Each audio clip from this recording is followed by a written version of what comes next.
Good evening everyone. MS classes में आप सभी का स्वागत है। हम लोग पढ़ रहे थे यूरोप में राष्ट्रवाद। यूरोप में राष्ट्रवाद में हम लोगों ने देखा था मेजनी का योगदान। थोड़ा सा हम रिकैप करते हैं क्लास को। हम लोगों ने देखा था 1815 के वियना सम्मेलन में इटली को छोटे छोटे टुकड़ों में बांट दिया गया था। नेपल्स और सिसिली पर फ्रांस का अधिकार हो गया था। लोम्बार्डी और वेनेशिया पर ऑस्ट्रिया का डायरेक्ट अधिकार था, जबकि परमा, मोडेना और टस्करी ऑस्ट्रिया के ही हैवसबर्ग के 3 राजकुमार को या 3 राजा को दे दिया गया था। जबकि पीडमोंट और सार्डिनिया और 2 छोटा छोटा क्षेत्र, एक का नाम था नीस और एक का नाम था सेवई, ये दोनों चार्ल्स एल्बर्ट के पास था। सबसे पहले इटली के एकीकरण की बात मेजनी ने सोची, इसीलिए मेजनी को इटली के एकीकरण का अग्रदूत कहते हैं। इसने गुप्त संगठन कार्बोनारी का सदस्यता ग्रहण किया, जो कोयला के मजदूरों का था, और 1831 में यंग इटली का और 1833 में यंग यूरोप का गठन किया। यह संवैधानिक राज गणतंत्र का समर्थक था। यह आदर्शवादी अधिक और व्यवहारिक कम था, इसीलिए इसके द्वारा 1848 तक किए गए सभी प्रयास असफल रहे और अंततः मेजनी को इटली छोड़ना पड़ा। और 1852 में चार्ल्स एल्बर्ट की मृत्यु होने के बाद इटली का राजा विक्टर इमैनुअल बनता है और वह अपना प्रधानमंत्री काउंट काबूर को बनाता है। आइए हम लोग कहानी स्टार्ट करते हैं। इटली के एकीकरण में काउंट काबूर का योगदान। चार्ल्स एल्बर्ट की मृत्यु कब हुई थी? 1852 ईस्वी में, है ना। तो उसी टाइम राजा बनता है, कौन राजा बनता है? Victor Emmanuel. अब इटली का नया राजा कौन है? राजा बोलने का मतलब 2 ही क्षेत्र का, पिडमोंट और सार्डिनिया, और 2 छोटे छोटे क्षेत्र हैं, एक का नाम है सेवई और एक का नाम है नीस। राजा बनता है विक्टर इमैनुअल। विक्टर इमैनुअल, और यह अपना प्रधानमंत्री बनाता है। किसको बनाता है? विक्टर इमैनुअल अपना प्रधानमंत्री बनाता है काउंट काबूर को। अब ध्यान दीजिएगा क्लास पे, अब यहां से स्टार्ट हो रहा है। काउंट काबूर चाहता था कि इटली का एकीकरण हो, लेकिन ऑस्ट्रिया मजबूत देश था, इससे डायरेक्ट युद्ध नहीं कर सकता था। काउंट काबूर की सेना इतनी शक्तिशाली नहीं थी कि वो डायरेक्ट ऑस्ट्रिया को हरा दे, इसलिए इसने चाहा कि एक मजबूत देश हमारा सहयोग करे, जिससे हम ऑस्ट्रिया को हरा के लोम्बार्डी और वेनेशिया, परमा, मोडेना और टस्करी पर अधिकार कर लेंगे। क्योंकि अधिकांश क्षेत्र पर अधिकार है किसका? ऑस्ट्रिया का। 1-2 डायरेक्ट रूप से, जबकि 3 यहीं का राजा अधिकार करके है, परमा, मोडेना और टस्करी। ये सोच रहा था कि हमको फ्रांस से सहयोग प्राप्त हो, लेकिन फ्रांस ऑलरेडी पहले से ही ऑस्ट्रिया और फ्रांस मित्र थे, क्योंकि ऑस्ट्रिया ने फ्रांस को इटली का 2 क्षेत्र दिया है, एक नेपल्स और एक सिसिली, इसलिए दोनों में अच्छे संबंध थे। लेकिन 1853 से 56 का क्रीमिया का युद्ध, हमने पीछे क्लास में चर्चा किया था, इसका ही छोड़ दिए थे। आज क्रीमिया का युद्ध सुनिएगा। एक देश है तुर्की, यह एक मुस्लिम देश है, लेकिन यहां भी ईसाइयों का अधिकार है। ईसाई बोलने का मतलब ज्यादातर देशों पर इंग्लैंड ने शासन किया है। तो यहां 2 चर्च है, एक चर्च और एक 2 चर्च। एक चर्च का नाम है प्रोटेस्टेंट चर्च,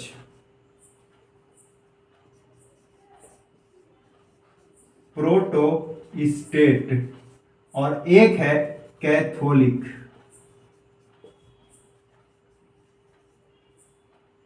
दुनिया का सबसे बड़ा देश है रूस।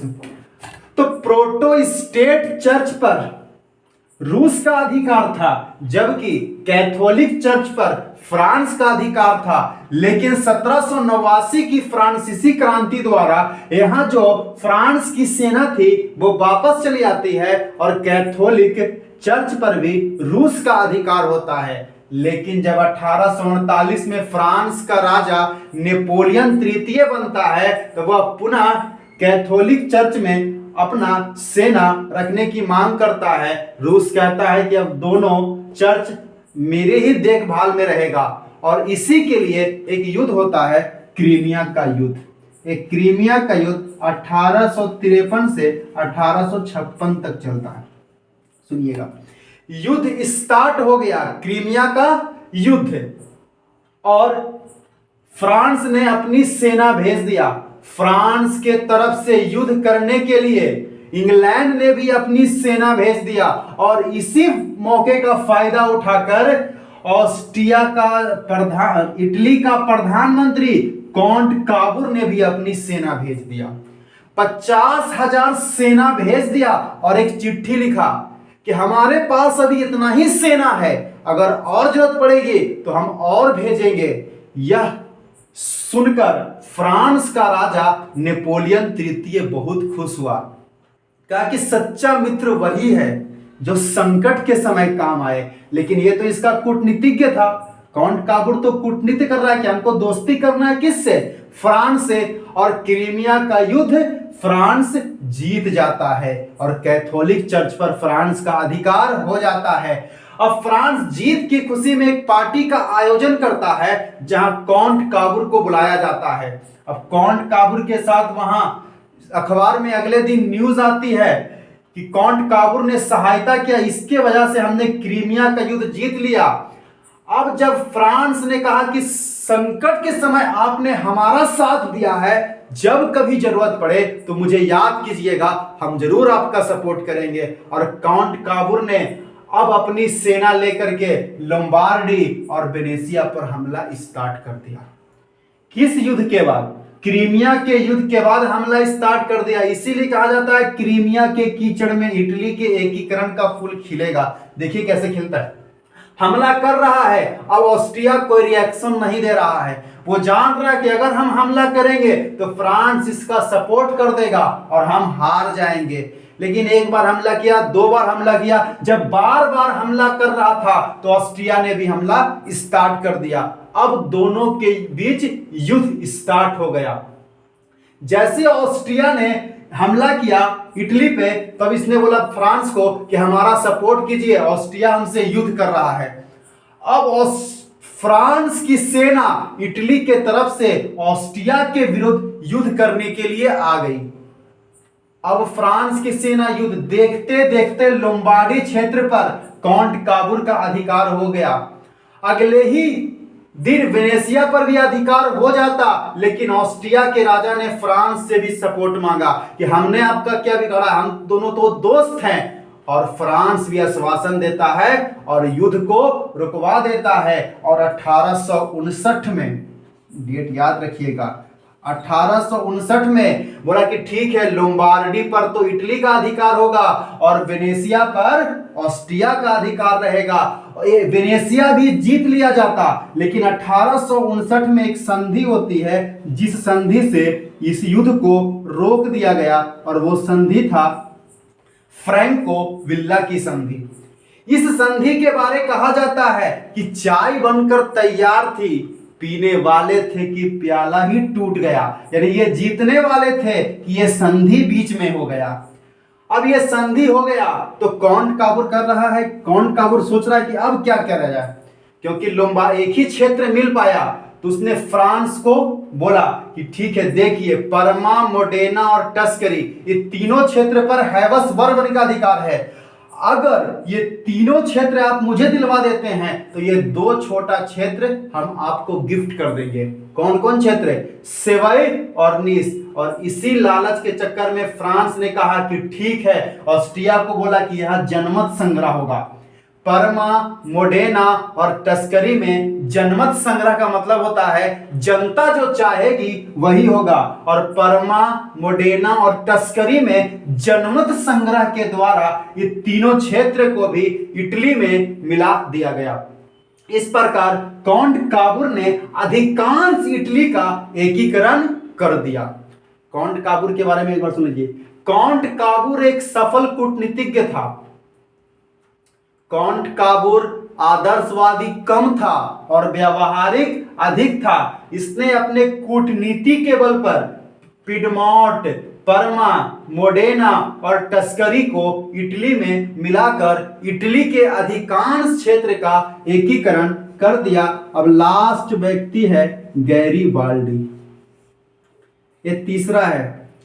गैरीबाल्डी पेशे से नाविक हैं, नाव चलाने वाले हैं। पूछेगा गैरीबाल्डी पेशे से क्या है, तो गैरीबाल्डी पेशे से नाविक है। नाविक का मतलब होता है नाव चलाने वाले, और इसने सभी नाविकों को मिलाकर एक अपना संगठन बनाया जिसे लाल कुर्ती संगठन, क्योंकि ये जो संगठन बनाए थे उनके लोग लाल टी शर्ट पहनते थे, इसीलिए इस संगठन का नाम था लाल कुर्ती संगठन। गैरीबाल्डी पेशे से नाविक थे। इन्होंने सभी नाविकों को मिलाकर लाल कुर्ती संगठन बनाया, और सिसिली और नेपल्स पर, देखिए फ्रांस का राजा है नेपोलियन तृतीय, लेकिन जब ये दिया गया था तो ये दोनों पर बुर्बो वंश का अधिकार था, जबकि फ्रांस में तो गणतंत्र चल रहा है और यहां तो राजा का अधिकार होया हुआ। इसीलिए गैरीबाल्डी सिसिली और नेपल्स पर हमला कर देता है। अचानक हमला कर देता है तो सिसिली और नेपल्स पर जो बुर्बो वंश की सेना थी वो छोड़ के भाग जाती है, और नीचे का क्षेत्र भी इटली को मिला लिया जाता है। गैरीबाल्डी पेशे से नाविक था और इसने लाल कुर्ती संगठन का गठन किया।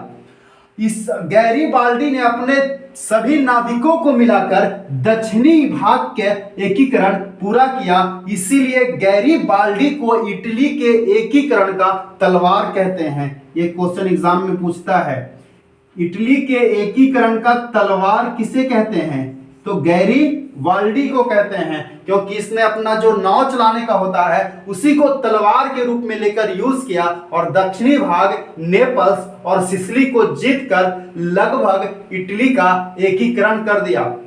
गैरीबाल्डी ने जब दक्षिणी इटली को जीतकर एकीकरण किया तो विक्टर इमैनुअल ने कहा वेरी गुड, अब इटली का दो प्रधानमंत्री होगा, एक उत्तरी इटली का प्रधानमंत्री काउंट काबुर बनेगा और दक्षिणी इटली का प्रधानमंत्री गैरीबाल्डी बनेगा। लेकिन गैरीबाल्डी ने यह पद मानने से इनकार कर दिया, कहा कि नहीं, एक देश में दो प्रधानमंत्री नहीं हो सकता है। गैरीबाल्डी ने बोला कि बस थोड़ा सा और बचा हुआ है, इस पर भी हमला कर देते हैं। जैसे गैरीबाल्डी ने हमला करने का प्रोग्राम बनाया तो काउंट काबुर ने मना कर दिया, बोला कि गलती से भी इस पर हमला नहीं करना है, क्योंकि इसकी सुरक्षा के लिए फ्रांस की सेना है, इसकी सुरक्षा के लिए फ्रांस की सेना है। और हम लोग अगले में देखेंगे जब जर्मनी का इटलीकरण होगा तो 1866 में जर्मनी इतना मजबूत होता है कि ऑस्ट्रिया पर हमला कर देता है, और इस युद्ध का नाम है सेडोवा का युद्ध।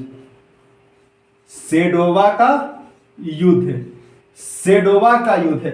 और जब सेडोवा का युद्ध करता है तो ऑस्ट्रिया की सेना वेनेशिया से चली जाती है और काउंट काबुर वेनेशिया को भी मिला लेता है।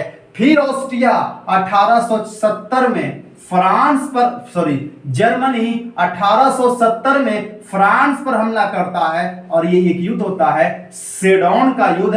और जैसे हमला करता है तो जो पोप की सुरक्षा में इसकी सेना रहती है वो चली जाती है, और पोप यहां से भागकर एक साइड में चले जाते हैं।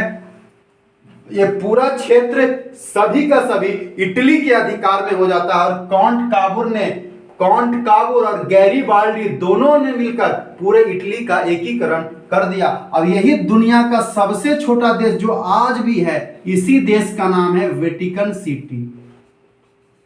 ये यूरोप का ही नहीं, पूरे विश्व का सबसे छोटा देश है वेटिकन सिटी। यही पोप रहते हैं। कहा जाता है कि वेटिकन सिटी में मात्र इतना छोटा देश है कि लगभग 500 से 1000 ही आबादी है। ये देश है और इसकी आबादी 500 से 1000 है। इसमें भी एक बहुत इंटरेस्टिंग फैक्ट है कि यहाँ औरत एक भी नहीं है, यानी सब पोप पादरी लोग शादी विवाह नहीं करते हैं। वो लोगों का जनसंख्या मात्र 1000 के आसपास ही है। यह था इटली का एकीकरण। एक बार इसको हम और रिकैप कर दे रहे हैं, जल्दी से सुनिएगा। इटली का एकीकरण एक कठिन कार्य था जिसे निम्नलिखित प्रक्रियाओं द्वारा पूरा किया गया। सबसे पहले मेजनी। इटली के एकीकरण की बात सबसे पहले मेजनी ने सोची, इसीलिए मेजनी को इटली के एकीकरण का अग्रदूत कहते हैं। मेजनी ने इटली के एकीकरण के लिए गुप्त संगठन कार्बोनारी का सदस्य बना। गुप्त संगठन कार्बोनारी का सदस्य बना। 1831 ईस्वी में यंग इटली एवं 1833 में यंग यूरोप का गठन किया। मेजनी आदर्शवादी अधिक और व्यावहारिक कम था, इसीलिए इसके द्वारा 1848 तक इटली के एकीकरण के लिए किए गए प्रयास असफल रहे और मेजनी को इटली छोड़ना पड़ा। कॉन्ट काबूर। चार्ल्स एल्बर्ट की मृत्यु के बाद इटली का राजा विक्टर इमैनुअल बनता है और विक्टर इमैनुअल अपना प्रधानमंत्री कॉन्ट काबूर को बनाता है। कॉन्ट काबूर आदर्शवादी कम और व्यावहारिक अधिक था। यह सफल कूटनीतिज्ञ भी था। इसने इटली के एकीकरण के लिए फ्रांस का सहयोग प्राप्त किया और 1860 तक पिडमो, लोम्बार्डी, पर्मा, मोडेना, टस्करी क्षेत्र को जीतकर अधिकांश इटली का एकीकरण कर दिया। फिर लिखिएगा गैरीबाल्डी का योगदान। गैरीबाल्डी पेशे से नाविक था। इन्होंने इटली के एकीकरण के लिए लाल कुर्ती संगठन का गठन किया। इन्होंने अपने ताकत के बल पर दक्षिणी इटली के सिसिली और नेपल्स क्षेत्र को जीतकर इटली में मिला दिया और गैरीबाल्डी को इटली के एकीकरण का तलवार कहते हैं। इस प्रकार संपूर्ण इटली का एकीकरण पूरा हुआ। अंततः हम कह सकते हैं, क्या कह सकते हैं, कि मेजनी की सोच, कॉन्ट काबूर का कूटनीतिज्ञ और गैरीबाल्डी के ताकत से इटली का एकीकरण पूरा हुआ। तो आज हम लोगों ने इटली का एकीकरण पूरा किया। कल की क्लास में हम लोग जर्मनी का एकीकरण देखेंगे। जर्मनी का एकीकरण, उसके बाद एक क्लास और लेंगे जिसमें यूनान और हंगरी के बारे में थोड़ा सा लास्ट हो जाएगा और इस तरह हम लोग का फर्स्ट चैप्टर समाप्त हो जाएगा। आज के लिए इतना ही। अगर आप लोगों ने अभी तक हमारा चैनल सब्सक्राइब नहीं किया है तो कर दीजिएगा, लाइक और शेयर करना ना भूलिएगा। आज के लिए इतना ही, बाय।